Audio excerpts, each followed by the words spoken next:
দেৰিকৈ বিয়া পাতোতে আমাৰ অসমীয়া মানুহৰ সংখ্যাটো নোহোৱা হৈ যাব, আমি পৃথিৱীৰ পৰা নোহোৱা হৈ যাম। মই কিছুমান জায়গাত গৈ কওঁ যে দুটা তিনটাতকৈ সন্তান বেছি জন্ম নিদিব। এতিয়া অসমীয়া মানুহক ক'বলগীয়া হৈছে, ভাই বিয়া পাতিছ যদি সন্তানটোতো জন্ম দে, কমচে কম এটা দুটালৈকেতো জন্ম দিব লাগে। নাই দাদা বৰ দিগদাৰ লাগে, ভয় লাগে, কি কৰোঁ, ল'ৰাটো জন্ম হ'লে কেনেকে খুৱাম, সেই ইমান চিন্তা কৰি থাকিলেতো নহ'ব। আমাৰ অসমীয়া মানুহৰ সঁচ থাকিব লাগিবনে নাই 20 বছৰ পিছত, 50 বছৰ পিছত? সেইকাৰণে যিসকলে বিয়া পাতা নাই, এবছৰত বিয়া পাতি বিয়াৰ চিঠি মোক পঠাব লাগে, ঠিক আছে?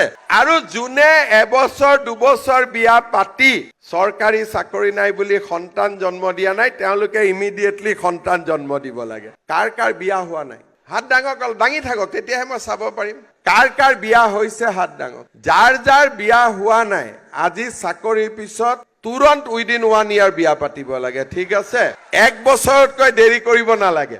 আমাৰ অসমীয়া ল'ৰা ছোৱালী বিলাকে বিয়া পাতোতে 30 বছৰ লগাই দিয়ে। আপোনালোকে চাব যে অসমীয়া গাঁৱত গ'লে আজিকালি বাচ্চা দেখাই নাপায়। অৱশ্যে এনেকুৱা মানুহ আছে যাৰ ঘৰত 8টা 9টালৈকে আছে, সেইটো এটা বেলেগ কথা।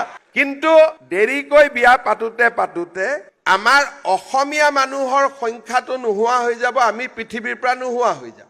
আৰু মই কিছুমান জায়গাত গৈ কওঁ যে দুটা তিনটাতকৈ সন্তান বেছি জন্ম নিদিব। এতিয়া অসমীয়া মানুহক ক'বলগীয়া হৈছে, ভাই বিয়া পাতিছ যদি সন্তানটোতো জন্ম দে, কমচে কম এটা দুটালৈকেতো জন্ম দিব লাগে। নাই দাদা বৰ দিগদাৰ লাগে, ভয় লাগে, কি কৰোঁ, ল'ৰাটো জন্ম হ'লে কেনেকে খুৱাম, সেই ইমান চিন্তা কৰি থাকিলেতো নহ'ব। আমাৰ অসমীয়া মানুহৰ সঁচ থাকিব লাগিবনে নাই 20 বছৰ পিছত, 50 বছৰ পিছত? সেইকাৰণে যিসকলে বিয়া পাতা নাই, এবছৰত বিয়া পাতি বিয়াৰ চিঠি মোক পঠাব লাগে, ঠিক আছে?